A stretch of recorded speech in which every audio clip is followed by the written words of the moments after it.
Greetings, denizens of the tri-state area. Jacob Weil here. And Blue Dragon 5.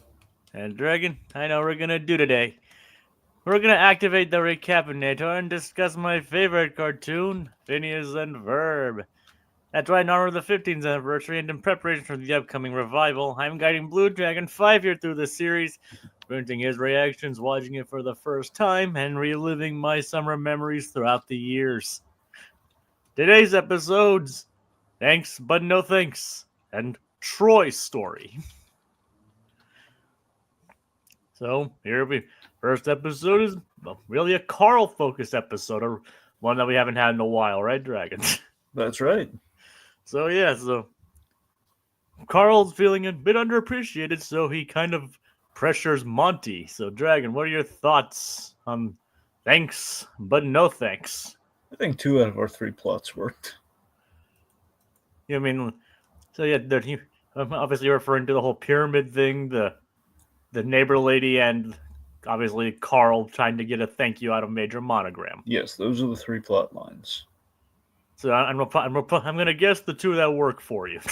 Okay. or like which one's the probably the neighbor lady and obviously Carl. Yes.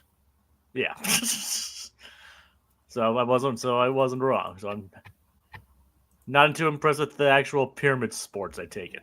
Nope. Yeah, it was kind of like, yeah, we need the boys to do something in this one, so Yep.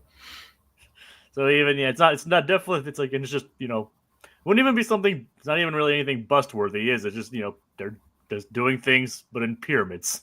Exactly. So yeah. But as you mentioned, we get the neighbor lady, and the neighbor lady played by Goldie Hawn, by the way. Uh-huh. And we get a pretty good Carl subplot, Carl plot too. So there is that. We've established, yes. All right. So, any other thoughts on this one, Dragon? Or you just want to get into it? Let's get into it. All right. So, I'm sure you probably liked the beginning and ending of this episode too. Oh yeah. With Vanessa. Vanessa.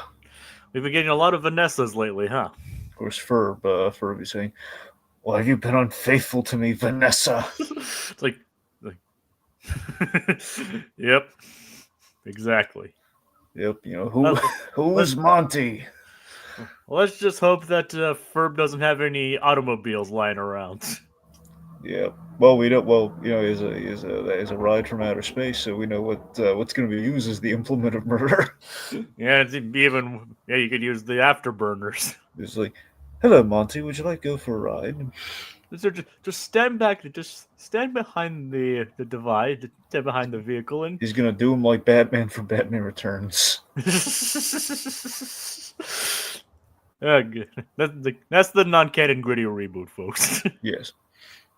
The rest of it totally canon, but not that one. So they're meeting each other again for a coffee date, which seems to be their preferred meetup. Yeah. And they're talking about going to Love Sandal. See, a Love Sandal concert. Yep. Love Handle at the beach. Basically, yeah. Yeah. Awkward Dad kind of, because the boys are the least interesting part of their own show. There are some episodes where they are kind of like the interesting part, but they're also the least interesting part of the recap too, because we pretty much talk about everything but Phineas and Ferb on this podcast. Well, yeah, a lot of especially recently, because their plots have just been like, they've just been mainly there to pull the plot along. Oh yeah. I mean, remember early on we did kind of like, oh yeah, that's so cool, like a beach in the backyard, that's amazing. Yep. And now it's just like, and the next episode, I'm sure we'll probably have more to say about how cool their plot is, but at least I will anyway. But this was just like, yeah, they're just doing sports, but in pyramid form. Mm-hmm. And that's basically it. Yeah. I mean, we don't even really get to say any more than that about the plot, do we? No. But as Dragon mentioned, the other 2 plots are much more interesting. Oh yeah. So after Vanessa leaves, Carl comes in. Mm-hmm. So Dragon, what is it? So Carl, he's like Kissing. Go on. There's mean there- more? You mean there's more? See, that's why Carl's an intern, an unpaid intern at that. Well, I guess he's kind of paid, but he's not paid anything. But, But remember, Dragon, he has the title of paid intern, right. but he's not actually paid. Yeah. He's the in quotes paid intern.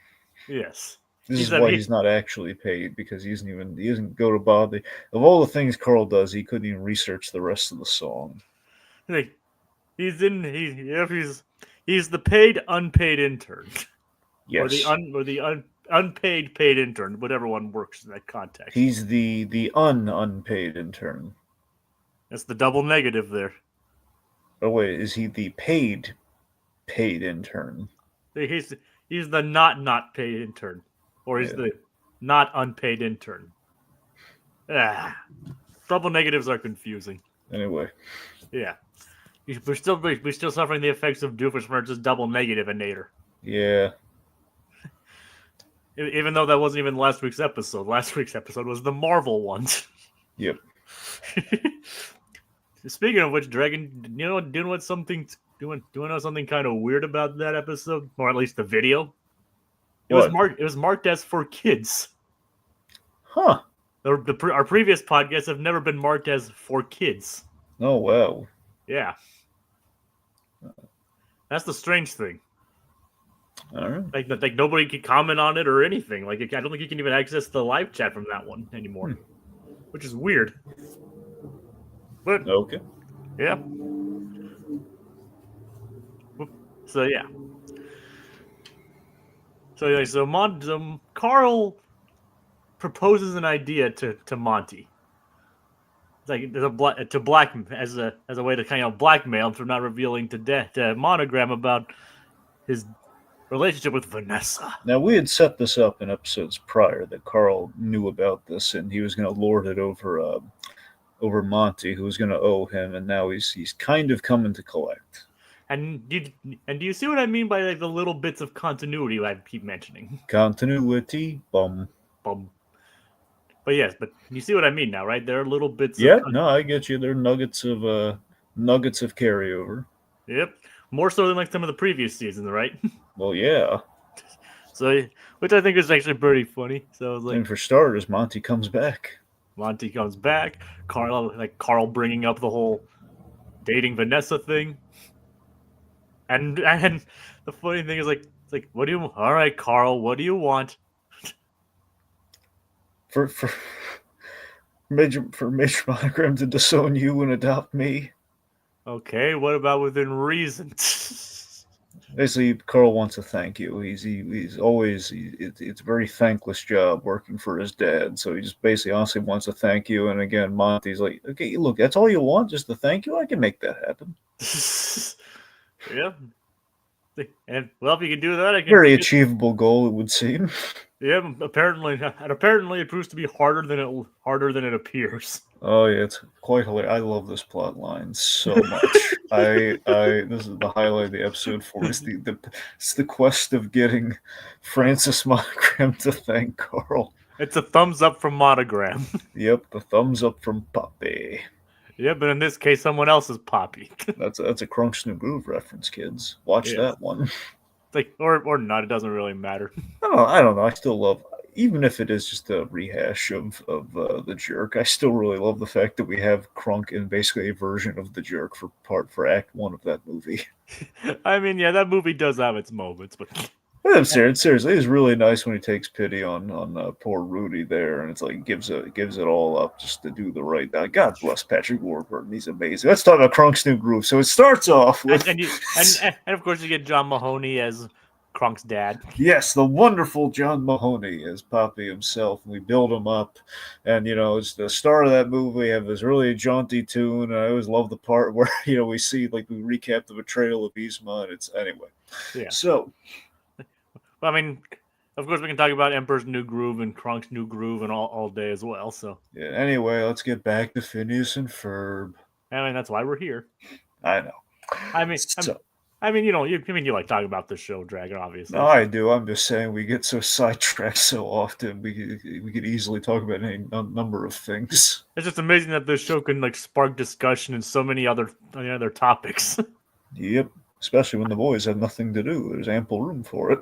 Yeah, there's how many times have we brought up like Batman, Freakazoid, other things? Too many times to count. Yes. If you remember last time, I kept account how many times we mentioned Captain America. Right now, Seth Green.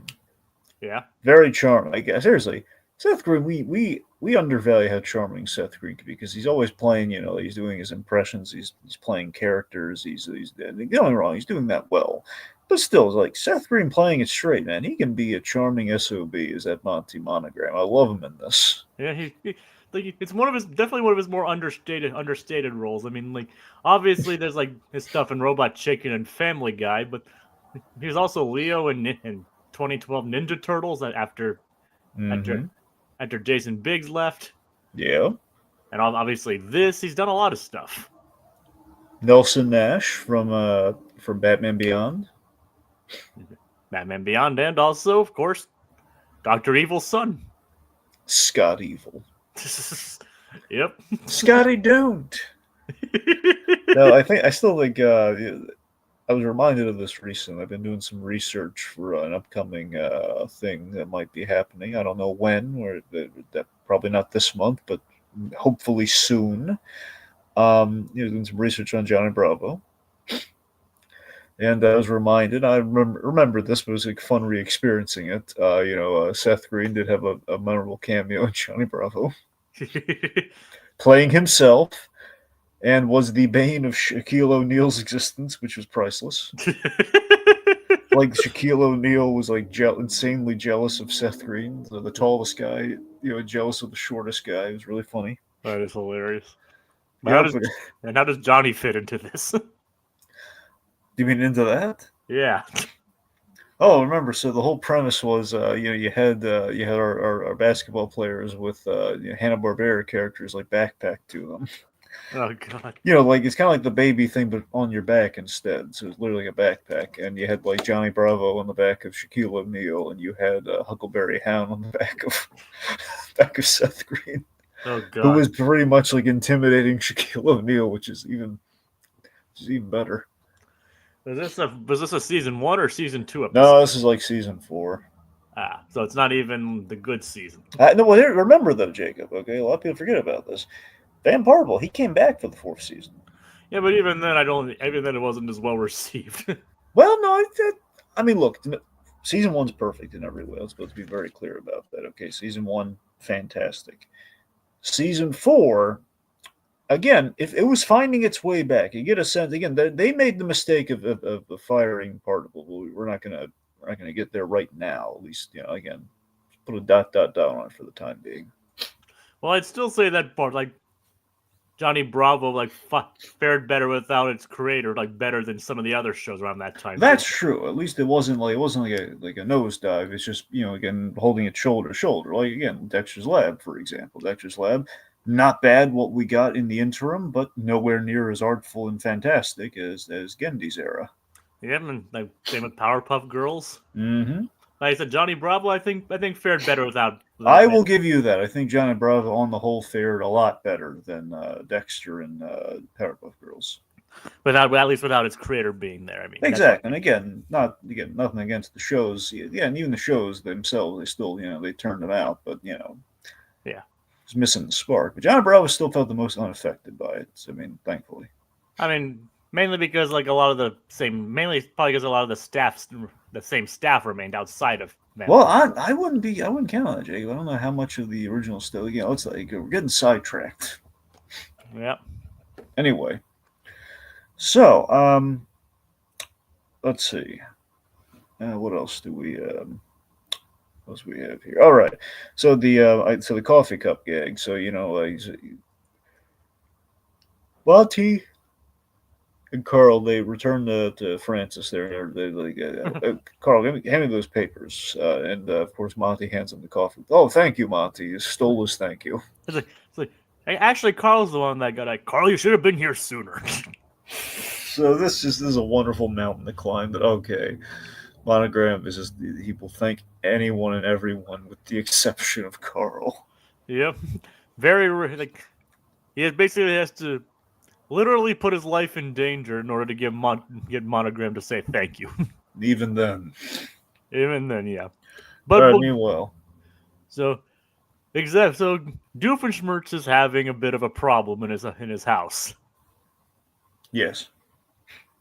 Clutter. Well, no, that's the next one. That's the next one, right? Bagpipes. There you go. His neighbor's playing the bagpipes. Yeah.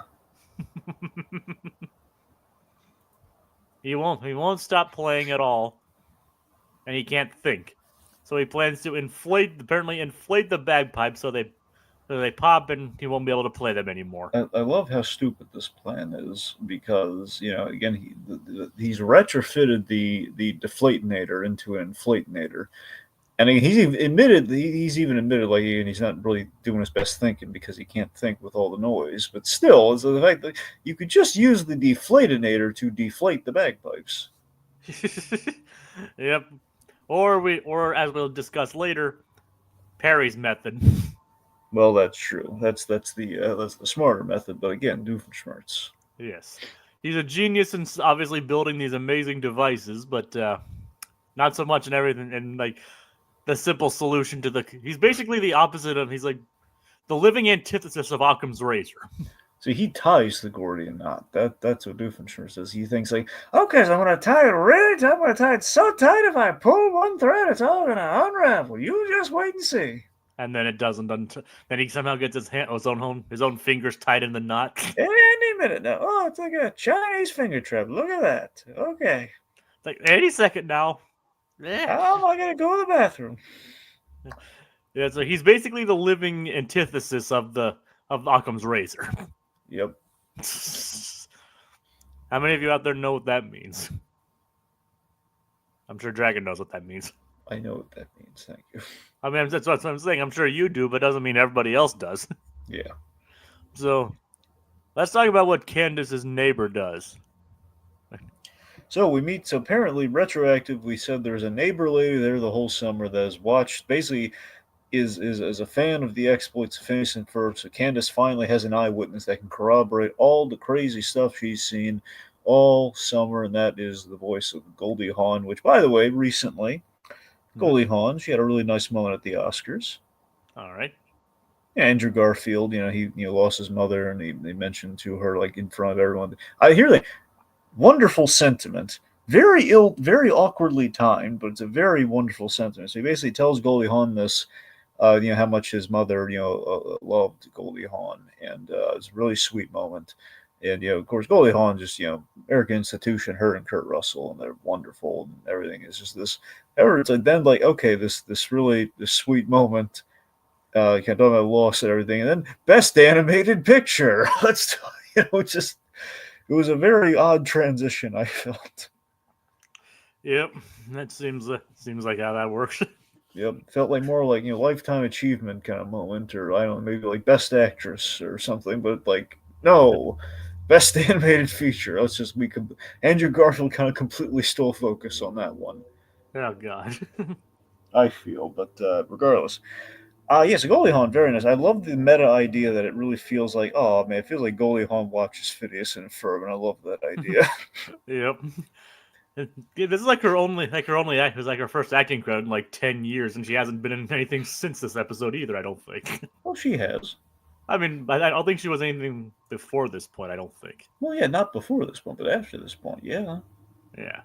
I mean, think about it. Christmas Chronicles. Oh yeah. I'd forgotten that she was in that. Mm-hmm. Anyway. So, and I'm just looking at the production. This episode was actually nominated for an Emmy Award. See, it's because Goldie Hawn was in it. I could, short format animated program. It lost the Mickey Mouse short. Oh, so many. Dang it. Yep. Well, it's better than that. You remember, like, the couple episodes have been nominated, but the last one I mentioned, I believe, was like the Monster of Phineas and Ferbenstein back in season 1. I lost to Dear Vikings from SpongeBob. Really, Dear Vikings won. Actually, it was more of a tie. Neither one got the award. This is an Emmy or an Annie? Emmy.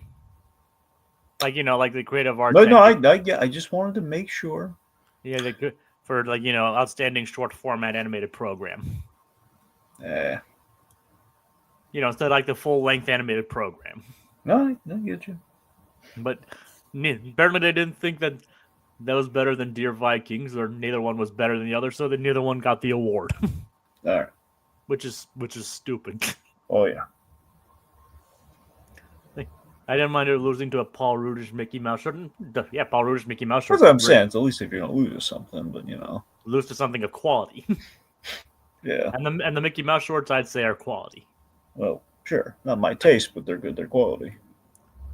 I mean, I think they're quality, but no, I said quality. I didn't say. I just said they're not my taste, but they're quality. I mean, they're my taste, so I'll just. All right, well, fine. They can be your tastes. Eat them up. I'm not eating that.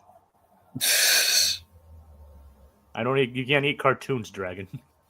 No matter how much we talk about food animation, we can't eat it. Well, not with that attitude. I mean, don't get me wrong, Dragon. We all want to eat the pizza from a Goofy movie, but well, you know where we can eat it though. Non-sponsorship. At Anubis Foods. Yes, food's so good you can eat it even if it's animated. But no, the other place I was thinking of, we're not sponsored by them, but Wishful Thinking, People versus Food. You can eat the animated food there, or binging with Babish. Well, that too. But I'm just saying, the People versus Food's more fun. Yeah, maybe. Babish is more instructional. That one's just more fun. Yeah, I can see where you're coming from. Like the whole contest is like seeing how long you go without eating the delicious-looking cartoon food. But we probably lose. Well, here's the thing. Okay, I've always kind of my head of it could be a thing where I don't know anything I'm talking about here, but to me it feels like if I were in that situation, I think I could resist, but only if I'd be the guy they're asking, like, so can I take this home? If I can take it home or like take pictures of it, I want to be. I'm not a foodie, but it's animated food, so I would want a memento of it, so I can just remember. Oh my God, it was realized to me in person. I need that's like the exception. It's not like a foodie thing. It's just like I need to commemorate just this miracle of animation and live action. It's like, take notes, Disney. This is how you do it. I mean, food animation is apparently we just made Aquatat hungry. Yep.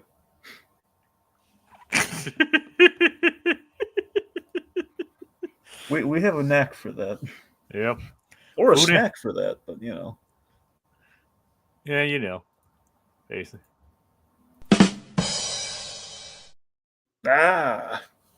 Yep. Yep, folks, we're managed to do that as a video now, so no more awkward transitions for that. Yep. So Candace tries to get Linda to hear what Peggy has to say, but unfortunately, she keeps missing her. Now, if Candace were smart, she just would have taken her to the front door. Yep, but remember, she does try that. Well, eventually, but after so many missed attempts. Yep. So we just explain what happens there before we go on to like what happens with Monogram and Carl. Sure. Okay, so apparently Peg is she's up to no good. Yep, when Candace finally brings Linda to the front door, she's being arrested. Yep, for a pyramid scheme. Yep. And it's a diabolical pyramid scheme. She's selling triangles, only shaded to look like pyramids in perspective. That's really funny. The monster. That's considered fraud, Dragon. I do love by the way, I love that she is kind of she's a little cagey about leaving her house because of the illegal activities. By the way, I love that. It was like a little foreshadow in the beginning, like, yeah. Oh, why don't you come out? Oh, I don't really leave my home because you're up to no good. Yep. Yep. She's been getting in trouble. She's in trouble with the law. Yeah, Peggy the Pyramid McGee. Leave it till just Candace's luck, right? Mm-hmm. So. Anyway, at least Linda got something out of it. She saw a criminal that was living next door. Yep, couldn't believe it. Like, I imagine love her words. I'll be out before pie. I'll be out before your mom calls everyone for pie. God, I thought that was so funny. Just her calling out the formula like that. Yeah. Because she's been there. She's seen it all. Yep, she knows everything. And apparently even things that Candace didn't know about either. Mm-hmm. Like the time they were in a sitcom. Yeah. So, Dragon, what do you think the boys' sitcom was all about? Are we going to see the sitcom episode, Jacob? No. Jacob?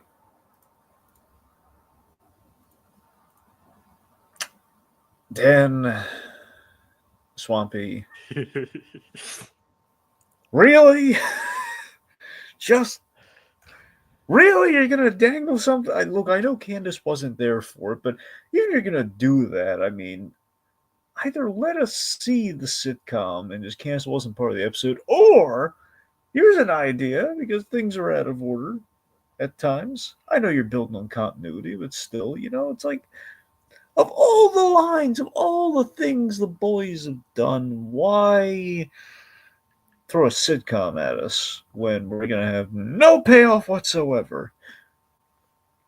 Clearly, you need material. Look at the pyramid episode. Clearly, I mean, honestly, this could have been the sitcom episode, frankly, because of this pyramid thing. You had nothing. I want you boys to admit you had nothing for the boys this episode, okay? Swampy, don't look at your feet. Look at me, Swampy. Look at me. The funny thing is, Dragon hates sitcoms. Wait, do you hate sitcoms? Wait, I'm thinking of soap operas. Yeah. Never mind. Trust me, Jacob, I definitely don't hate sitcoms. I know, I misspoke. I hate soap operas, but yes. No, now, could you imagine if he said they're soap opera? Well, oh yeah, that'd be a whole different thing. Regardless, guys, do better. Like the Senators, do better. Oh God. I just want to be clear in parentheses. I do really like that scene, but I think it's kind of funny how the people have kind of thrown out the whole "you need to do better, Senator." It's just kind of funny. Yeah. Anyway. Yep. So Peggy's got arrested. Yep. I was like, imagine that, a pyramid scheme going on right in front of us. Yep. Do you think she's actually going to get out by the time she says bye? I don't think so. Pyramid schemes are serious, Dragon. Do you think she's going to start a gang? I mean, maybe. Who knows? The Pyramid Gang. I think she's going to beat up a lot of people and lock up. The Pyramid Pin. Yeah. Oh god, what if she romances a guard that sounds like Kurt Russell to get out of there? Unfortunately, I don't think we don't ever get Kurt Russell in this show. Aw. It would be nice if we did, but unfortunately we don't. What about Wyatt Russell? Any luck there? No. Because I was thinking, like, oh, what a nice young guard. He'll just let me out. He's very nice to her. It's almost like a maternal thing. So he lets her out. Like, oh, thank you, Wyatt. No Wyatt Russell. Just pats him on the head and just like walks right out. No Wyatt Russell. Anyway. You need to spare some time for the next episode of Horse in a Bookcase. Which, if you remember, technically, Aquatat got canceled in the last episode. Yep. Horse in a Bookcase ended after 19 years as the previous episode. Just give it about 7 years. It'll be back. Yeah, I wonder if they'll reference that in the revival. Wouldn't that be hilarious if we somehow predicted that? Oh yeah. They're like, oh my god. They're bringing back Horse in a Bookcase. For season 20. Yes. I wonder if it's going to... Well, the question is it going to be the same horse in the same bookcase? Well, it'll sound like Christopher Nolan when it talks. We'll see. It's a little too out there for my taste, though. Anyway. Yeah. Hey, Well, the horse, he moved his he moved studios, don't you know, Dragon? That's true. Like, I don't think he's gonna be working with the same people who made Horse in a Bookcase anymore. No, probably not. He's working with the people who made Platypus in a Staircase now. So. All right, so Doofenshmirtz and Parrot Platypus. Yeah, they get hit with the Inflatinator and end up with a sumo fight. Yep. Which, the sumo fight, it does remind me of one of my all-time favorite episodes, Cat Dog. Elaborate. I love the episode Sumo Enchanted Evening from Cat Dog. It's just kind of absurd and funny, and it's just, plus it has good food animation. I always really like it. So does cat and dog end up as a sumo? Yes. Is it cat's idea? Let's face it, it's probably dog's idea. No. It's really funny. So they're like going for like a jog, and they kind of the Rancid Rabbit's rib room, and they. By the way, again, I can talk about Cat Dog the live long day. I love how Billy West essentially is Rancid Rabbits. It's like a nod to the Abbott and Costello show, where Sidney Fields is basically this actor who basically plays every plot necessary thing they're gonna need. Like, it's like the guys are always looking for a job, and Sidney Fields like has like a relative or knows somebody who can hire them. It's basically the same actor, like a wig or something, who basically gives them a job. Anyways, a Rancid Rabbit, kind of a similar principle of Rancid Rabbit is like he's always has a different profession or something in every episode of Cat Dog. Anyway, point being, he has like an all-you-can-eat buffet / rib place. And Cat Dog, they basically pig out the all-you-can-eat buffet, and they eat their fill until they become incredibly fat. Oh God! And then it's basically a thing where Rancid Rabbit overcharges them. He basically uses like the fine print to get them, and then forces them into the ideal. All of his cooking staff are people who are basically working off their tabs when they just ask for very like a glass of water or something. They ended up like indentured servitude. So basically, oh God, their way out of the situation is like they realize, oh wait a minute, we dwarf Rancid Rabbit's size. Let's just push him around and just get out of here. And then basically Rancid Rabbit, he tears off his suit and he reveals he has a girdle on. He removes the girdle and he becomes this giant fat sumo bunny. Oh God! And they have a sumo battle. It's awesome. That's like one of the strangest plot summarizes I've ever heard in my life. And it reminds me, I'm going to go even further. Okay? Yeah. I don't know if it's just called My Sumo Brothers or not, but there was this show once on, I think it was on Cartoon Network at some point, where it's basically these three sumo brothers that were like superheroes and they lived together. Super duper sumos? I think that's it. It's like that sounds very accurate. Like, actually, it may not have been on Cartoon Network, because I remember it was with Men in Black. So that was on. I'm trying to remember the network that Men in Black came on, but whichever network that was, that's where he had the sumo show. So was it that one? I think so. It's like 3. Are you seeing? I assume you're looking things up while we're doing the podcast. I mean, I'm trying to figure out if it actually is super duper sumos. It might be. I mean, that's what I'm saying. It sounds like it was not many sumo related shows out there, Jacob. So I have a feeling it probably is super duper sumos. Like one's blonde, one's Japanese. That's right. That sounds like it. And the third one's a black gentleman. Is that right? Yep. That's them. That's super duper sumos. Super duper sumos. So yeah. Yep. We're talking all nostalgia, kids. Super duper sumo. That's a new record for us. Yeah, that's something we haven't brought up before. Yep. The distant cousin of Megas XLR. Yeah, very, very, very distant cousin. Yeah. It's like the distant cousin that nobody wants to have invited to the family reunions. That's very fattest of you, Jacob, but okay. Hey. It's not a very good show, Dragon. When's the last time you saw it, though? Many, many, many years ago. There you go. But Megas XLR, though, that was quality. Well, of course. Yes. And if I haven't seen it, you're not missing much, Aquatad. Okay, the point being, however you feel, that's super duper sumos. The Cat Dog episode, Sumo Enchanted Evening, is genuinely really good. Sumo Enchanted Evening. Oh, yeah. That's funny. Love it. All right. So, yeah. So apparently Perry's hat is a pressure release valve, Yep. which doesn't make any sense. None whatsoever. It's in his head, and it somehow is able to deflate his entire body. Like, so that's what the inside of a platypus smells like. I'd have gone my whole life without knowing that. It's probably a milk sweat kind of smell. Yes. Or more, or probably like any of the food he's eaten. Oh, why did? Oh, Because remember, you've seen the food he eats. I know.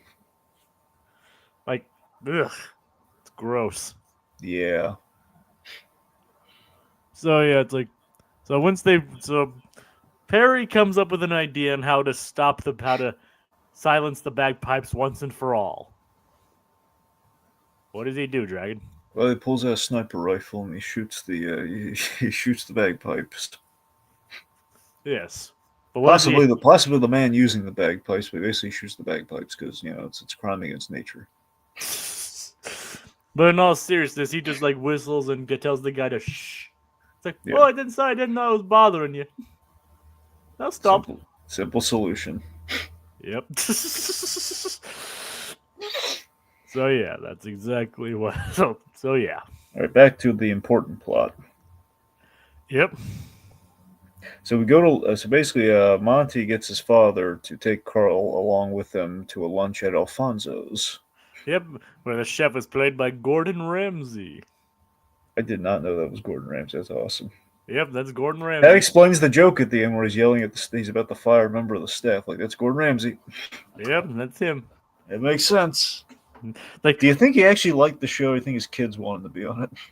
Well, I'm sure it's probably like maybe it's a combination of both. Yeah, I would love to hear like Goldie Hawn and Gordon Ramsay. They just happen to watch the show. It's like, oh yeah, we'd love to be on it. I mean, some of the actors who have guested have actually explicitly stated that they were fans of the show and wanted to be on it. I mean, I've mentioned a couple of them before, like Slash, for example, being a big one. Mm-hmm. You don't even know the musician Slash who contributed a song to Across the Second Dimension. Yep. Like he said he was starstruck when he met Vincent Martella. And he's like, and Vince was like, "Dude, you're Slash. I'm the one who should be starstruck." I go to Vincent Martella. Oh my God, you were the Robin that died. I mean, you technically could. Yep. I mean, and you're also that weirdly designed pointy kid, but still, you were the Robin that died, Martella. I mean, that's the one you'd be more familiar with, obviously. Well, I mean, I'm familiar with Phineas at this point. I'm like, I know, I'm making light of it. I know, but I'm just saying you're obviously very familiar with Batman. Well, yeah. But wasn't he also in the Death of the Family short? Yeah, they brought him back, but it was an odd choice that we did not bring back Jensen Ackles. Was he in any of that movie at all, or was he like Batman in that one? That's what I'm saying. Jensen Ackles wasn't in that movie at all. Huh. Which felt really off, given that he is in, he's in Under the Red Hood. But they brought back Bruce Greenwood as Batman. Oh yeah. Oh, nice. I see. I haven't seen Death of the Family. Yep. And DiMaggio is the Joker. Is it actually Death in the Family or of the Family? Okay, it's Death in the Family. The movie is Death in the Family. Yeah, the movie in the original comic is Death in the Family. Death of the Family is the Scott Snyder story. All right, that's what I was going to. Because again, Death in the Family is singular one person. Death of is like the whole Joker killing the idea of the Bat family. Well, the movie is like different, different takes. It is the interactive. Is the interactive movie? That's right. All right. Again, I'm tempted to spoil one of the best moments in that movie, but I don't want to. All right, and it is on. I think it is still on Max. So yeah, but I've never watched it because I don't know how it's going to work, given it's an interactive movie. Because I hope it doesn't give you like the boring plot line. And like apparently there's like a pre-assembled version of the story. Like maybe you can like organize into different stories. Well, yeah, that's the thing. I still don't know how it works on Max, though. No idea. So I have the DVD, the Blu-ray, that allows you to do that, but I don't know how it works with streaming. Well, I guess I could watch and find out. Well, the point being, your boy's all over that. Martella, he's all over that story. Yeah, he's the Robin. And the Red Hood, I guess, apparently. Mm. So, pretty neat how they brought him back for that. Oh, yeah. But anyway, so... So, yeah. So Monogram, he's thanking everybody but Ex- Carl. Like, Carl recommended this place, Dad. Oh, well, I say thank you to the chef. Yep, enter Gordon Ramsay's character. Yeah, and then Monty is like comes up with an idea for Carl to save Monogram's life. Oh, wait, real quick. Yeah, Just Gordon Ramsay being so nice and like, oh, I like this table. Dessert on the house. but now I'm gonna go fire someone on the staff. God. I love that's Gordon Ramsay's happy place though. Is firing someone. Yeah, firing someone. Really. Either yelling at somebody or just firing them. Welcome to tonight's episode of I Did Not Know They Guest Starred in Season 4. Yeah. Yep, Gordon Ramsay. Mm-hmm. So yeah. And so Monty comes up with the idea for him to save Francis's life. That's like, so nobody's mentioned the piano. Like, well, I tied a couple of violins over there so people thought it was a theme. I love the visual of the piano over their heads and just the cartoon and that justification of it. Yep. God, I love it so much. And then just I laugh so hysterically. And again, this feels like this is Pavmeyer channeling his Family Guy humor on this one. Just like the fact that we have this really broad cartoony thing, and then we have the really down to earth. There's like the absurd and oblivious just avoidance of thanking the right person. I just love it. So, Jake, do you know what time it is? Mm-hmm. I kind of anticipated this one. It's Pretty reboot time. GRTY because we got GRITTY.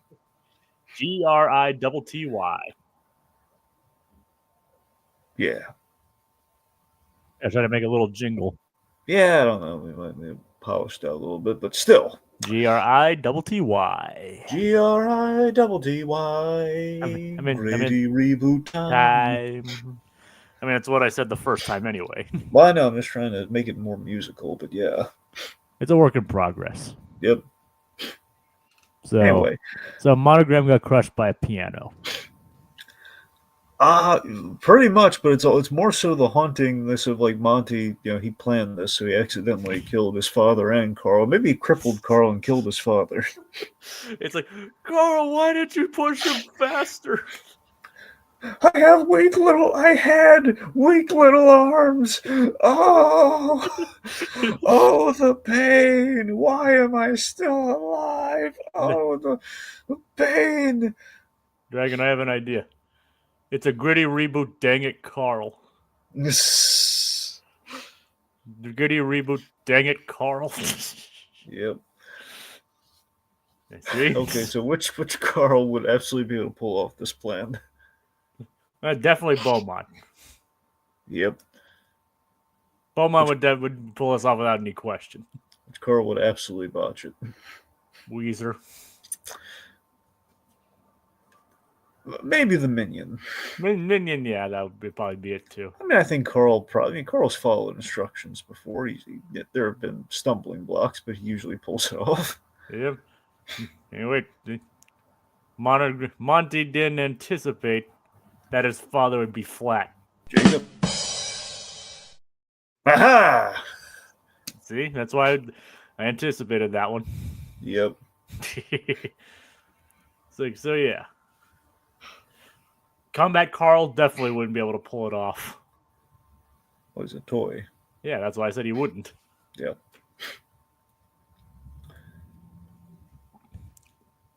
Carl from Aqua Teen Force, he wouldn't bother. He would just like stare at us like, oh, yep, that just happened. He grabbed the bread basket off the table and take a step to the side. Monogram be crushed like, hey, this bread's free, right? Oh, yeah, sure. Oh, someone needs to clean that up. Yep. Well, that garlic bread, is that also free? No, you have to pay for that. Like, come on! So you tell me this white bread is free, but garlic bread costs extra?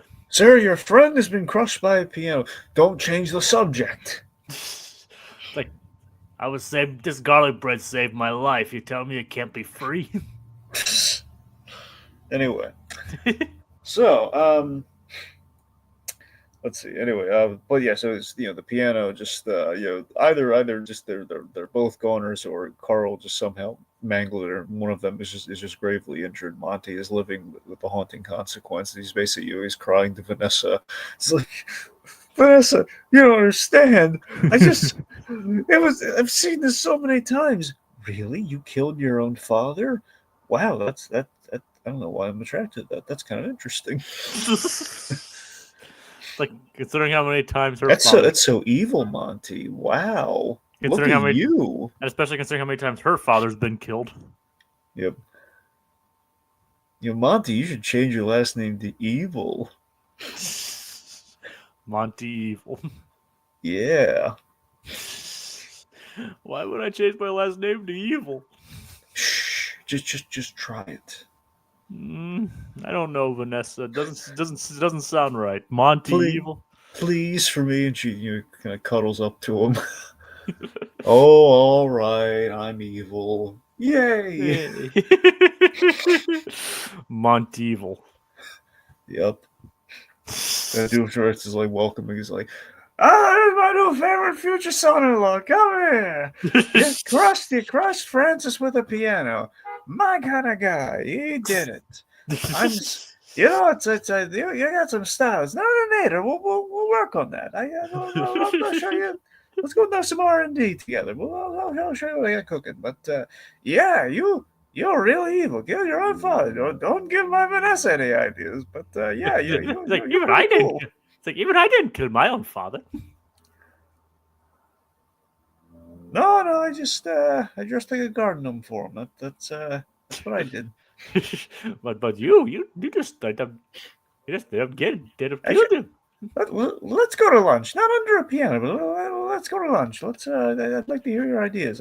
Father's Day's coming up, and I could use some ideas. I already had lunch. Oh right, yeah. But I'm sure you worked up an appetite. Let's later in the week. Your people call my people. Norm, when he comes back from Maui, he'll set up. That's the next episode. I know. I'm just saying he's still there. That's why he's not in this one either. And then Perry's stuck without a boss, except yep. Perry probably become the boss of the. Well, no, he's stuck with crippled Carl. Carl without legs. Because his legs came from the piano wire. Yeah, but of course there's Colonel Contraction, as we'll find later on. Oh yeah. I'm just wondering, and just can't wait to find out the reaction to who voices him. All right. Anyway. So back to the episode. Thankfully, the piano thing does work out. Yeah, like he even manages to thank someone else for Carl saving his life. He's like, seriously, Dad? It's like, seriously, Carl's the one that saved your life. You're not gonna say thank you? Oh, well, thank you, Carl. I didn't realize. Thank you, Carl. And then Carl's like, he faints. Yeah, he finally got a thank you from Monogram. But he fell on his head and he never woke up. Yes, he did. But he went out fulfilled. Unpaid, but fulfilled. Yep. Then Monty meets Vanessa up at the Love Sandals concert. And Doofenshmirtz, who had been pushed from his building earlier, makes his way to the concert too. Yep. And wait, is that the Love Sandals? Which is kind of a callback to the other episode where he was, like Love Handle was playing. It's like, well, that's actually kind of like a recurring gag, it's like, remember, wait, is that Love Handle? And then, wait, is that the Belgitos? Yep.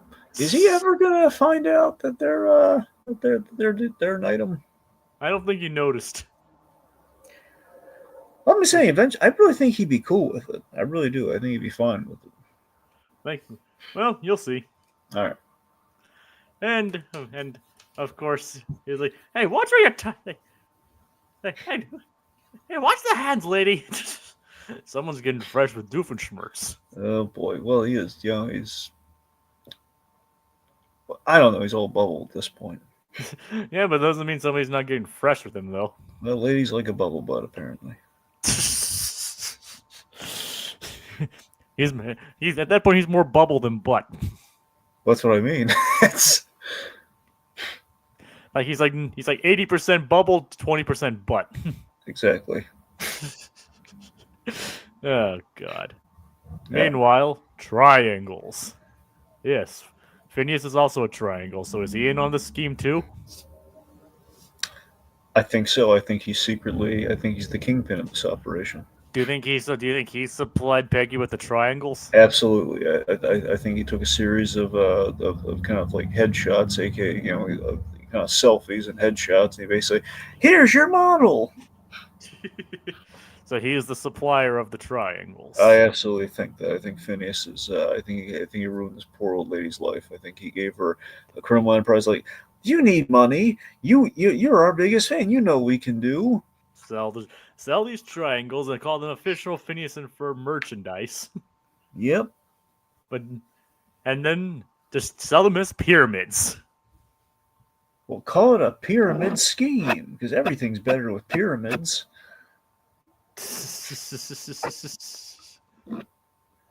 Yep. Except for sports. Yeah. Because the pyramid sports was kind of boring. All right. That brings us to next episode. And I'm sure you appreciated the name reference. Troy Story. I did. That was it was eye catching for me. Yes. Yes. As you know, Dragon here is a big fan of Toy Story. I was like, oh, what's funny is like we were talking about. I was looking up a Nako recipe. Yep.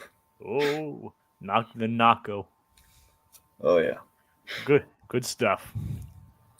Yeah, the Nako. Plus, I remember like the hilarious recreated invention of the Nako. So you have so the actual invention of the Nako is great. It's the Bueno Nacho episode from the first season. Like, what are you eating? It's the taco meets the nacho. I call it the Nako. That's the whole like jacket episode. We end with going to like the I believe I'm trying to remember if it was like the largest like cheese thing. It ended up getting melted. Isn't that like the first episode? No. It's not the first episode. That's It's like the first like premiere. It's like one of the first premiered episodes. Well, that's what I'm saying. I'm trying to remember with the whole like being segmented into. They weren't. Sorry, I think it was like the sixth. That was like episode 5 or 6. It was very early on. I don't know how early on, but the first episode was Kim in detention, and we used like the hot sauce on the nose. Yeah, and then then they go to Wisconsin. It's like it's not a cheesesteak building. It's a building made out of cheese. Yeah, I love that. That's great. I love that the voice of Shigo, Nicole Sullivan, she is voicing that the Wisconsin lady. I didn't actually know that. Yeah, they get channeling her Mad TV comedy in that one. I didn't actually know that. Yep. Oh yeah, that's absolutely her. Yeah. Yeah. What do you know? Yep. That was still that is a good episode though. When yeah, it's great. And then he gets to work at Bueno Nacho.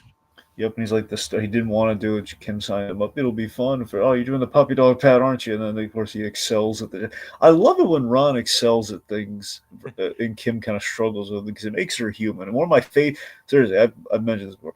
One of my all-time favorite episodes of Kim Possible. Tutor Tutor. Yes, Tutor Tutor, in which Ron Stubbles, he's a home ec whiz. Even Mr. Barkin steps down. Yes. It's just fantastic. And I love that episode so much. It's just so funny that he excels at that. He's like Yoda. He's like, remember, like, it's kind of like echoing or like, remember, again, be the blender, like be the beater. That was be the mixer. Sorry, it's like be the mixer. And then that was also the episode where Shigo's teaching Junior. Which that's okay. So that's the reason it's my favorite episode. I honestly, my heart melts because I love Ricardo Montalban so much, and I love the fact that I know it's not always him. I know because I forget if this was during the time. I think he was just really busy, and they had to get Earl Bowen to do basically do his Ricardo Montalban impression sometimes. I don't think it was because Montalban was sick, but I don't know. At the time, he was getting a little bad. I think after Kim Possible, though, so I don't think that's why he wasn't in it. But anyway, this was like a full-on Ricardo Montalban episode, and I was so moved. I was so moved by the fact that he brought the tutor to help refine Junior's villainy, but by the same token, he really missed his son. And we had the bit where he's going in there and he's setting off the alarms, and he's like they're pushing him out of the room and everything, and he feels a little left out. And at the end, it's this beautiful ending where she goes paid for her services, and Junior's kind of smitten with his teacher. And it just ends with her "Let us go, Junior. We should go back and practice our evil laugh together." And it was like, oh, that's all he really wants to do. He just wants to practice the evil laugh with his son. And the thing is, they're not even really villains. They're just bored rich people. Exactly. It's like they just basically took the villainy because Ron said, like, this would be a killer villain lair. Oh yeah, God, it's so funny. Oh, I love it so. And he's anyway, like evil. He's like, I never considered that. It's just the fact that you're right. It's the fact that they're obvious. It's just. Oh, anyway, of course, Nestor Carbonell too. Just I love. He is so hysterical. Again, Jacob, being the fan of Bates Motel that I am, Father. The fact that when you get to Bates Motel and you have him playing Alex Romero, who is like the sternest, coolest cowboy of a character, as a sheriff in that show, and at the same time, you in the back of your mind know, like, that's Father. That's Father. That's senior, junior. He was also in that new Shogun show too, and I think he won an Emmy for that. Oh god, he's just like so fantastic. I love Nestor Carbonell. I mean, that's the thing. He's like a fan. He's like a great dramatic actor, but he's also Father. Also, Batmanuel from The Tick. Batmanuel. Worried about getting this car from the shop. I need someone to take me to the mechanic so I get my car. I get the Batman, the Manuel mobile. The Manuel mobile. Oh god, that's hilarious. Oh god. All because they couldn't get Deflator Mouse. Yep. Oh my god. Again, another show we could talk about all day. Kim Possible. Yep. It's a Disney Channel cartoon podcast within a Disney Channel cartoon podcast. It's got layers, man. It's like an onion. It stinks. No, I'm kidding. It's layers. Yes. It's kind of also kind of topical if you think about it. Oh yeah. With the announcement with the new Shrek 5 teaser coming out. Mm-hmm. So yeah. Some people are looking at it it's like an onion. It's got layers, and some people are looking at it as an onion. It's gonna stink. Yep. But we'll see. Yep. I've been dragging every time we mention Kim Possible, I feel the urge to watch it again. Yep. As you should. I know, but I have enough stuff to watch. You gotta, Jacob. You have to do better. Yes, Dragon, I know. I've watched through Kim Possible several times already, Dragon. Lots more motivation to watch through the other stuff, so you can watch Kim Possible at your leisure. I know. You can even watch it in a leisure suit. No. I've also been. Are you afraid you couldn't pull, Jacob? I'm going to tell you this as your friend. You can pull off the leisure suit. You can do it. I believe in you. I've also been rewatching Wander Over Yonder lately too. See, this is getting you off focus, man. Come on, you have other shows you can watch. Jacob, Yu Yu Hakusho leaves. Now, mind you, I know you have it on Hulu, but Yu Yu Hakusho leaves Netflix this month. All right. I also have it on. I have it on Crunchyroll. That's all right. When I said Hulu, I knew you had Crunchyroll. I don't know why I didn't say you had Crunchyroll. I think you're thinking of Rurouni Kenshin. Yeah, you're right. Which we did find another source to watch it, so I can do some. I would just watch it on that. That's true. Regardless, also you probably find Yu Yu Hakusho on there too. So I guess you're covered either way. But still, it's the principle of it, Jacob. You have shows to watch. I still need to get caught up on Dragon Ball. As I'm saying, you have shows, Jacob. You should start with the shows you haven't watched, and then go back to the shows that you have watched. That's what you gotta do. I know, but the shows I've watched are so good. I know they're good. They're still gonna be good. You can revisit. I know. We haven't even discussed anything about Troy Story yet beyond you liking the name. Beyond you liking the name. Okay, what the heck's happening in this episode? Well, first, what are your thoughts on Troy Story, Dragon? Love the title, as you probably guessed. Yeah. Dragon's a big fan of Toy Story. Feels like an educational episode of Phineas and Ferb, which is refreshing. Yeah, which is Like, you reckon this is like this episode is obviously 100% accurate when it comes to the retelling of the Trojan War. Well, duh. I mean, you didn't know that before this episode. You probably didn't know that they had a giant T-Rex with laser eyes in the Trojan War. I mean, kids, let me give you a piece of advice, okay?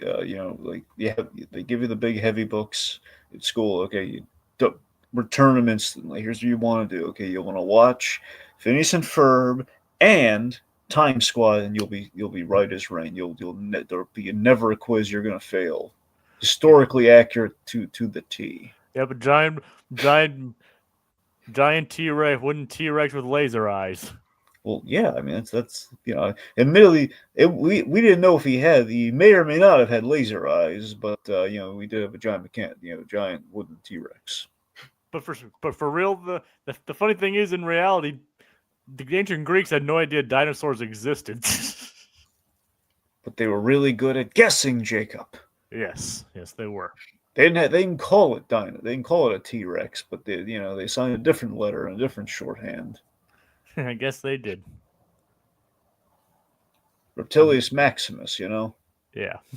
I'm sure that's a reference to something I'm not getting at the moment. It's a reference to Toy Story: A Time Forgotten. I haven't seen that in like 10 years. Okay. When did that short come out? That was about right. It's roughly. I think that was. Yeah, that was either 2020. Sorry, that was sorry, not that one. That was either 2014 or 2015. Well, 9 to 10 years then. That's what I'm saying. So you're pretty. I think because 2013 is when we had Toy Story of Terror, and I forget if we get Time Forgot a year later or 2 years later. And that's where we get Carl Weathers' comeback, Carl. Yeah. I remember that one. Oh yeah, so Angus McLean did that one. Yep, and then he did Lightyear. Well, that's what got him Lightyear. He did, And now he's no longer working at Pixar. Well, it's a shame too. They really. I still feel bad for McLean. He really did try with that movie, and I feel behind the scenes of Lightyear again. He had a story path he couldn't quite crack, and he kind of, because of the doubt on it, he went with the safer option, which I think he should have been more ambitious on that one. I think he might have. I don't know. Yeah. The whole Zurg thing, that's what got him. He had a path he could have taken with Zurg, and he got a little scared by it, so he went with the kind of the more, heady path. But I think in doing so, he forgot that, hey, this movie would have mass appeal to a kid in the 90s, and that's where, we're not really going for like the modern day, like villain reveal plot thingy, Yeah. Anyway. Yeah, it would have been better if they just played it. Obviously, it would have been better if they just played it straight. Yeah. And saved the whole, temporal causality thing for another movie. Yeah. Don't get me wrong, that story could work. It just didn't really work in Lightyear. Exactly. Yeah, that's the thing. I mean, again, I still will always stand behind defend Act 1 of Lightyear. I think Act 1 of Lightyear is perfect. I really love it. Yeah. Again, off topic. Yes. Well, it's still Disney related, at least. And hey, look, they took Toy Story's title. Okay, so this is what they're gonna get. Yep. So yeah. So basically, Candace is supposed to be reading the Iliad, and basically the Trojan War, and apparently the boys and the kids have their own book club. Oh yeah. And even Buford's a big fan of it. Wham, wham, stab, stab, stab. Like, cut it out. By the way, would you like another tangent? Sure, why not? Okay. This is what the Iliad reminds me a lot of. There's this hilarious gag from the Tick animated show. Okay. Where you have, I believe it's I forget if it's like the 1 ton man or not, but they have like this giant guy who has a hand puppet that tells him what to do, and the guy weighs like literally a metric ton, and he has this puppet, and this puppet is doing all the talking for him, and it says, the puppet's well educated, more well educated than the rest of the villains in the team up, and he basically this is like Achilles from the Iliad. Read a book. That's his big line. Read a book.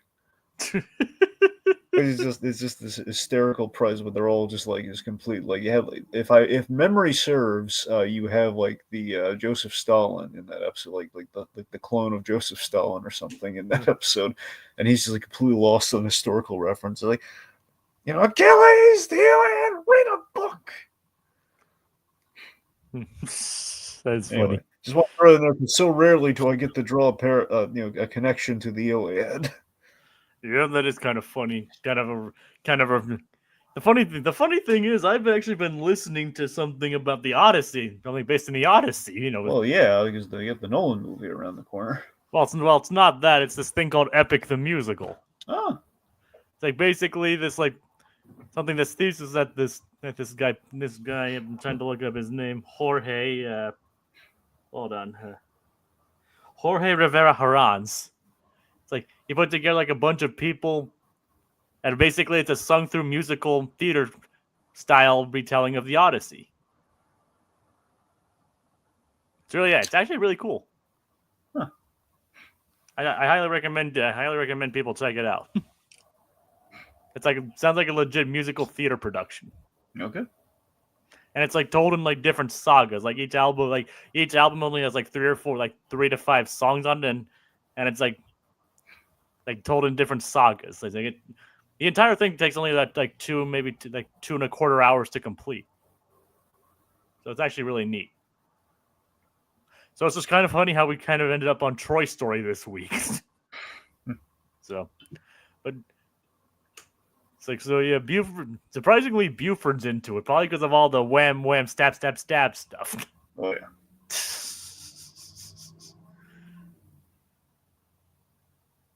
So yeah. So what happens next, Dragon? Then. All right, anyway, so Candace has a book club, mostly for the tea, mind you. Yeah, the tea was her idea. Yeah, so she's gonna try and read the Iliad in 3 hours. Which is not gonna work. No. It's too hefty. She would have better luck with War and Peace. Iliad actually, I think Iliad's actually shorter than. No, it is. The moment I said, maybe Crime and Punishment or something. I don't know. The point being, these are very long books, kids. But the Iliad nowhere near as long as War and Peace. It's still pretty long. It is an epic, of course, but it took Charlie Brown a year to read that book with the whole New Year's. Well, I mean, in the movie though, he read War and Peace pretty quickly though. Yeah. By Leo's toy store. Mm-hmm. Oh, Peppermint Patty. Yep. She's not the brightest, but she has a good heart. Okay, so the point being, the gang want to reenact the story of Troy. The keyword is to finally reenact the Trojan War. Isabella wants to be Helen of Troy. Because Phineas wants to be an idea. I mean, Phineas wants to be Paris because his name begins with a P, and considering he's the one that takes Helen, she obviously chooses to be Helen. It's always Paris with these two. It's always Paris, city. Boy and girl, Paris. I thought romance would be a foregone conclusion. Yep. But she's obviously we know why she's choosing to be Helen. I'm gonna throw this out there, okay? Yeah. This is gonna sound creepy, but I just want to be very, just from a fashion design standpoint. Isabel's rocking the the Helen of Troy look. It actually, I don't know, it's really flattering on her. I don't know, it's just literally the design and when the way her hairstyle, she looks like it looks like an authentic Helen of Troy thing. I mean, it is I will admit, it is really well designed on her. It's a solid outfit choice on her, man.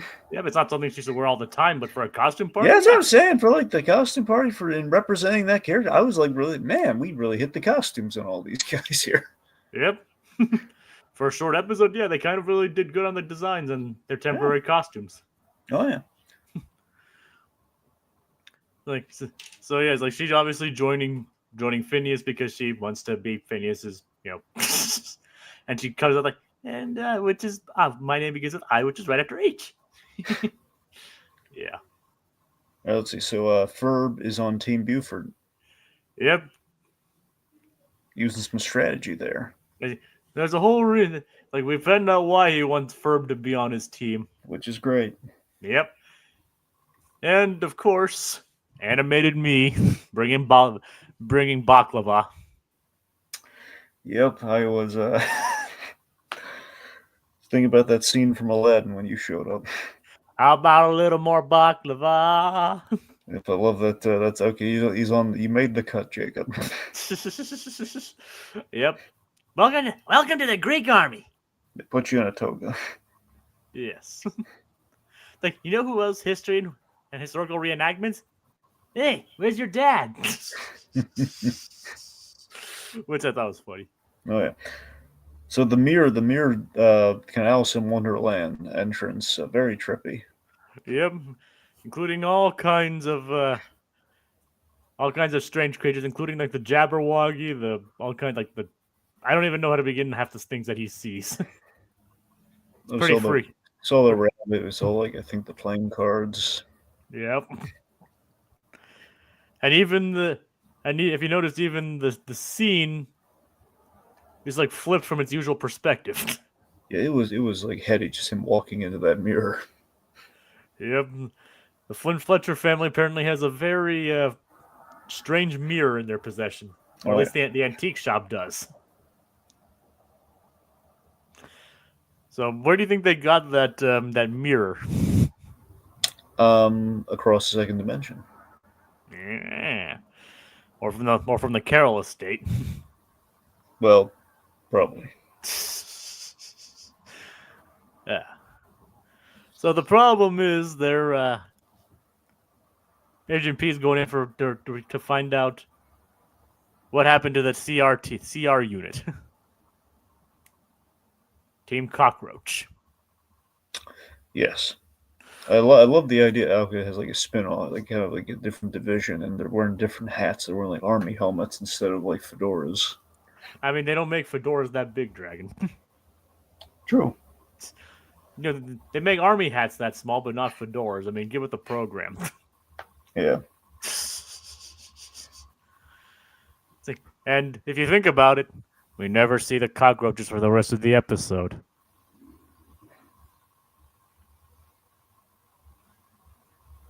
Dragon? Well? And the thing, we never see them for the rest of the episode. Okay, I think you have her answer then. Something happened to them, right? Well, the cockroaches, they're going to be fine, Jacob. Yeah, they are. They're unkillable. Yep. Unless they considered part of the clutter. I was say they got blown up, but they're fine, is what I'm saying. All right. That's the thing. They definitely got blown up, but again, they're cockroaches, so, you know. Yeah, all right. So, yeah, what do you think of the boys' recreation of the gates of Troy? I love the whole Rome built in a day joke. What's actually the city of Troy? If I wanted nerd facts, I would have kept Baljeet. It's like, yeah, animated me. Yep, animated you. Just you know, like Harshen Buford's moment. It's like, we're gonna need a bigger army. Irving, break out the recruitment Fustanella. You need a little grease. It's a Fustanella. I do love the whole recruitment thing. Though, basically, you grab a shield. You either wear it or you either wear it or you come back with it or on it. Yeah, that's it. Give them a with it or on it.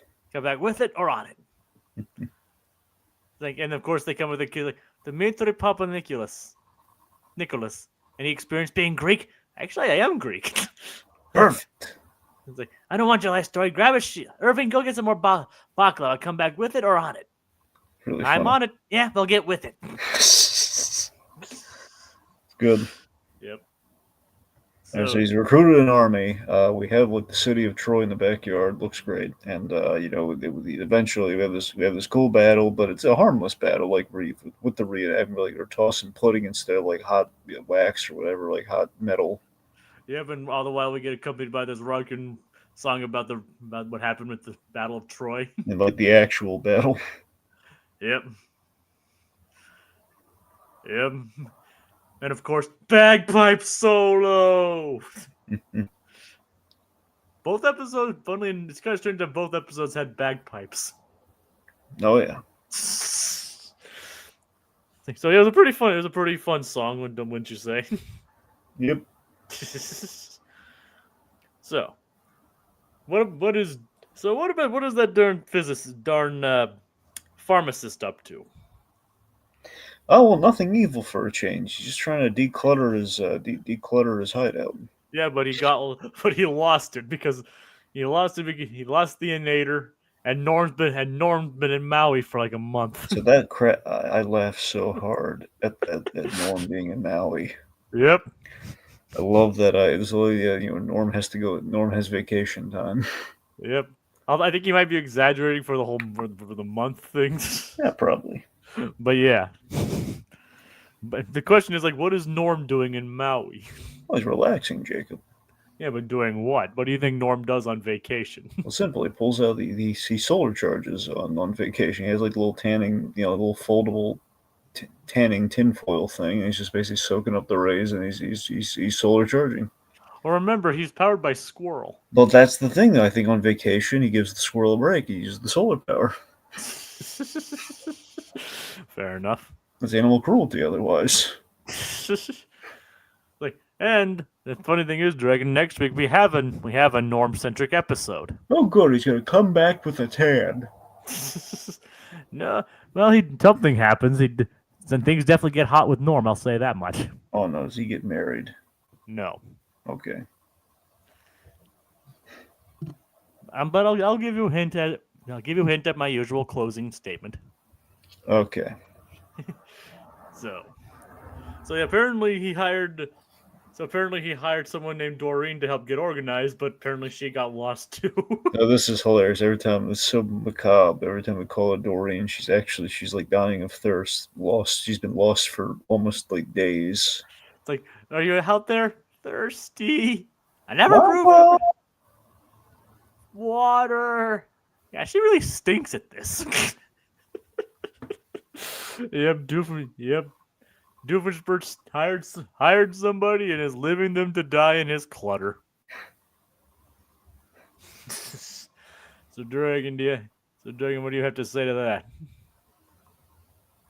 Again, it's pretty gritty. I'll say that much.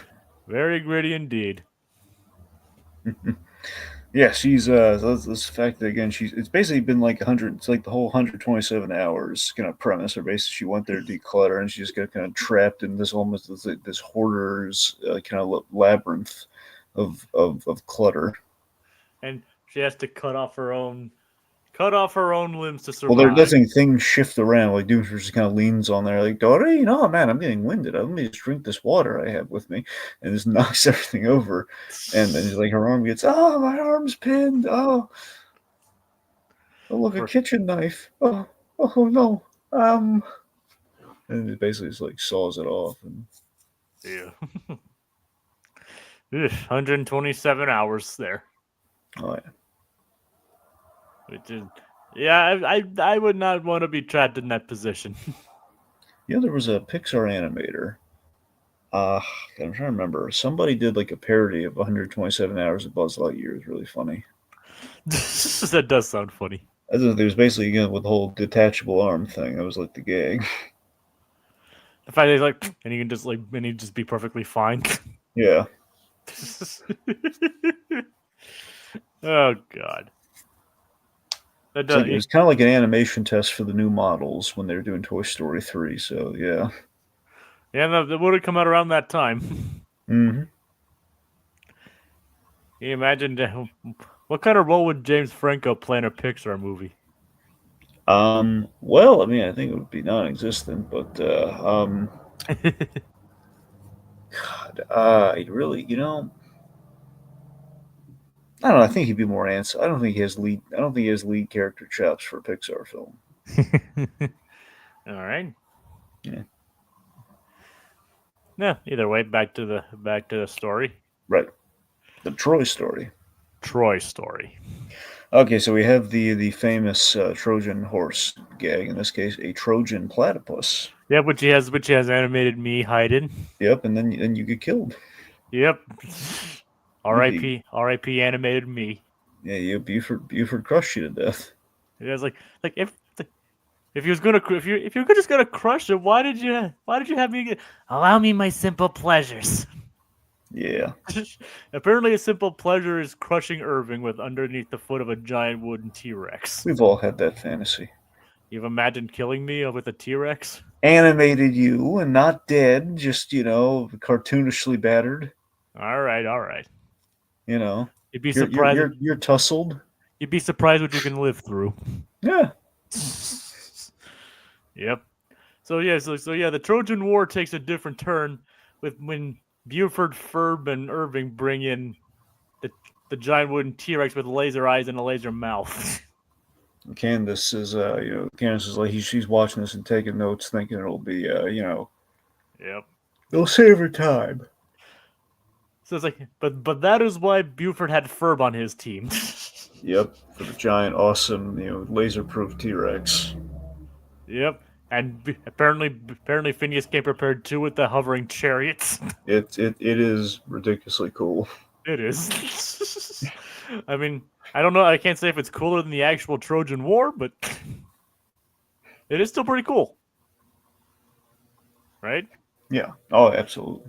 I mean, it's basically a Star Wars dogfight, but ancient Troy style, or basically just like a Godzilla fight, but wooden. I don't know. What do you think? Well, I mean, yeah, it's kind of Godzilla-esque, so kind of. Can you imagine? Can you imagine if they had this for? Can you imagine if they did this in Jurassic Park? Uh I mean, no, I can't really imagine it, but it'd be kind of interesting. Yeah, the T with the T-Rex terrorizing San Francisco, and then they go like calling the boys, and Yeah. they come with the giant flying chariots. Would have been a very different movie, wouldn't it? Oh yeah. I don't know. I just think I don't know. I was saying the flying chariots thing makes me think, dude, the flying chariots and actual dinosaur would remind me of the Back to the Future ride where you get eaten by the dinosaur. That works too. Yeah. I never got to go on the ride. Man, I did, and it was a magical experience. I mean, I did get to go on the Simpsons ride though. So I went on that one too, but here's the thing: I gotta be honest. Simpsons ride. yeah, It's essentially, again, you can feel the Back to the Future underneath that ride, and basically, frankly, I don't give a crap that it's the Simpsons. It feels like I'm still on the Back to the Future ride, just in how it moves. unfortunately, I never got to go on the Back to the Future ride. I do sincerely hope one of these days, Universal, they see the light and like, let's axe the Simpsons. Plus, Disney has it anyway. Let's axe the Simpsons. Let's put Back to the Future back there. Or do something. Do something with Back to the Future at Universal again. Yeah, that would be nice. Yeah. I remember they even got they even got Doc Brown back to do the voice for it. They did. They did. That was nice. They got Christopher Lloyd back. Mm-hmm. It's like you idiot! I just sold it to that clown. Right. I mean, pretty much. Back to the future. Exactly. You got to get you back to the past. If only, right, Dragon? If only. All right. So I'll tell you one thing, okay, real quick. Back to the Future, the ride. I'm still obsessed. There's one. If I could ever have one movie prop ever, yeah. I tell you, man, I want the model that in the queue for that ride. Doc Brown holds like this model for the 8-seater DeLorean. God, I want that. That would be pretty cool. Yeah. Doesn't even really count as a movie prop. Well, I know you know what I mean. I'm just saying something like if I could have a prop, honestly, period, it would be that. Now, here's the thing. In hindsight, it's the thing doesn't open up, so I don't think you'd be able to see like the 8 seats in it, which I really would want to see. So it basically just looked like a very long DeLorean. That's the same, but still it's the concept of it. And they never because they never made like the toy of the 8 seats. For example, I have the Star Tours vehicle that I got while I was down there, a little one, not the big one. I was tempted to get the big one, but it was like a transport thing. Even if I got the big one, you'd have to lug it on the airplane and everything. I don't want to do that, so that's what dissuaded me from getting the big one. But still, though, I wish in the way they did that, they did the Back to the Future 8-seater DeLorean. Because oh my god, I would love to have that. That would be pretty neat. Yeah, they never made it. Oh.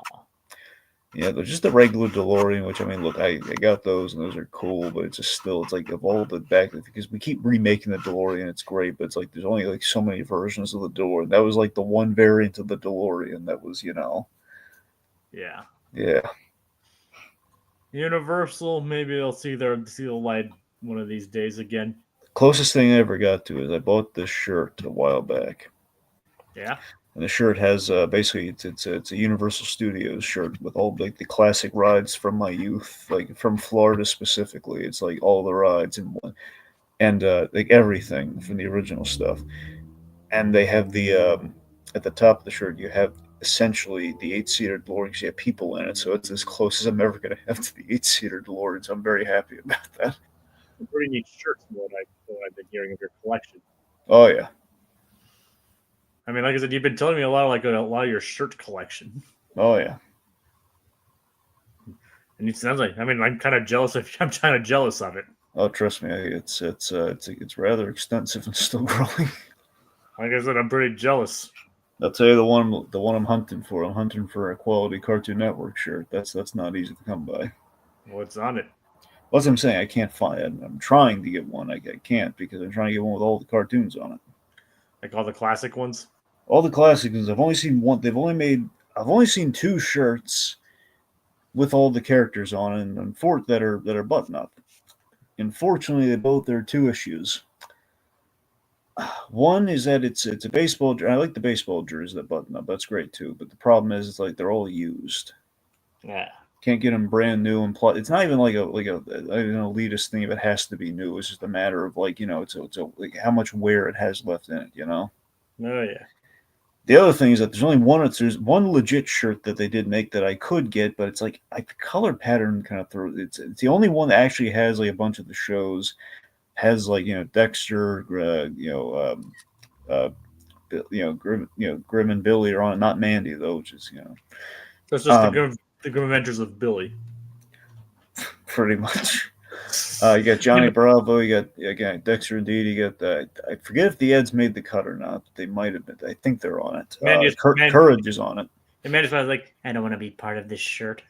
Yeah. So it's point being, it looks really cool, and like speaking of which, Dragon, I did tell you who was one of the guests at the upcoming conventions, right? Yes, you did, Jacob.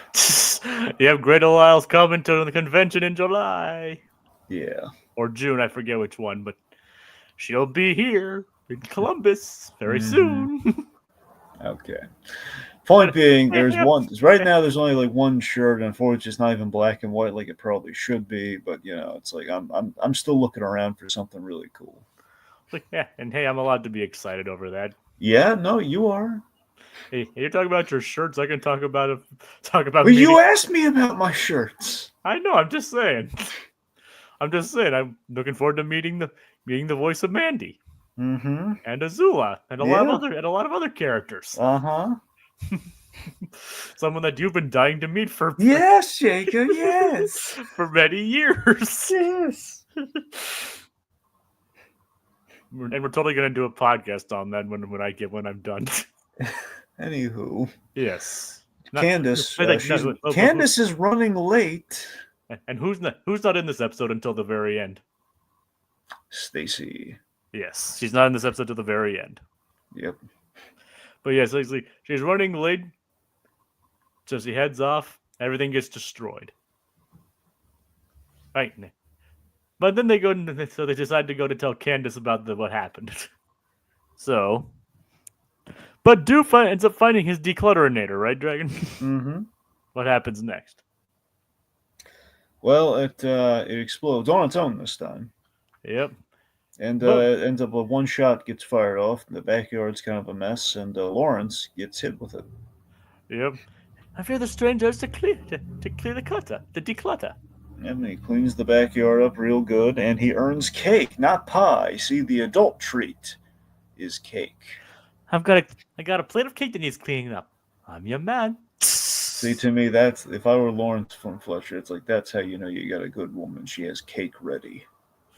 What kind of cake do you think it is? Well, Dragon, what would your dream cake be? Well, simple. It's a chocolate cake with vanilla icing. It may be kind of colored in like a colorful way, but it's vanilla. It's like a vanilla or whitish or something that kind of an icing. Oh, that sounds like a good cake. Oh yeah, something. Yeah, that's great. I'd also like ice cream cake, but I'm saying in terms of like a homemade, like someone like made a cake. Like not like I'm not crazy about like the store bought. Like look, it's still cake. So, but honestly, I'd prefer like like the homemade home iced cake versus like one you buy pre-made in the grocery store. Ice cream cake is good though. The ice cream, that's what I'm saying. The ice cream doesn't get ice cream. It's amazing. Though. It's a Carvel. It has to be Carvel though. I mean, have you ever had like one thing my grandma always got me for my birthday I had ice cream. It was more like ice cream pie, but it was like I've never had ice cream pie. But as well as like it's kind of like pie in quotation marks. Whereas like it was like in a pie tin, but like the filling was obviously ice cream. I usually went with mint chocolate chip. I tried my first cookie cake last holiday season. Oh, those are pretty good too. Yeah, those are pretty good. Like the big round, the big flat cookie, yeah. Uh-huh. But the thing is, like with the ice cream cake I was mentioning, it was like mint chocolate chip, but the crust was Oreo. Oh, that's nice. Yeah, it was good. It was delicious. Anyway, the bakery's closed now. We're gonna talk about Candace's book club. So what about and Doofenshmirtz is getting sued? Yep. Again for reckless endangerment of Doreen. It's like, well, and the explosion did clear out his room, did clear out his building, so it did work. Yep. It's like, you're here for my lawyer. And then basically nobody ended up reading the Iliad. Nobody, and Stacy was just there for the tea. Yeah. And we finally made it to the end. Yep.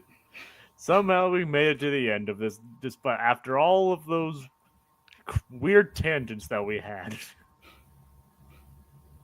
What do you say to that, Dragon? Would you say that? Surprisingly enough, this is like the most food we've ever brought up. Yeah, maybe. More so than some of the actual food-based episodes. I don't know. We still mentioned a lot of food in the buffet episode. Yeah, but not all of it was good. That's true. Not so good you can eat it. Yeah, that's like so bad you don't want to eat it. There you go. Or not so bad you can't eat it. That's not made by Anubis Foods, though, is it? No. Who is it made by then, Dragon? I don't know. Oh, that's made by Doof's. Because Doof spelled backwards is food. Yeah. Partially thanks to me. Yep, Agwadad you did kind of derail us with the whole Nako comment. But it's always fun to talk about KP, isn't it, Dragon? Oh, absolutely. We could talk about. Dragon, do you want to spend another half hour, the remaining half hour of this 2 hours, talking about Kim Possible? Well, we could, but I don't think we should. Yeah, probably not. We could, but we probably shouldn't. Yeah. But let's just say we're glad they got Nestor Carbonell and Ricardo Montalban. Yeah. Genius casting choices for those guys. Yep. All right. So thank you, Aquadead and Code Gias, for joining us this weekend. And Dragon, you know how I said next week's first episode would be a Norm episode. Yeah. Well, join us next week when Norm falls in love. Oh boy. Good night, everybody.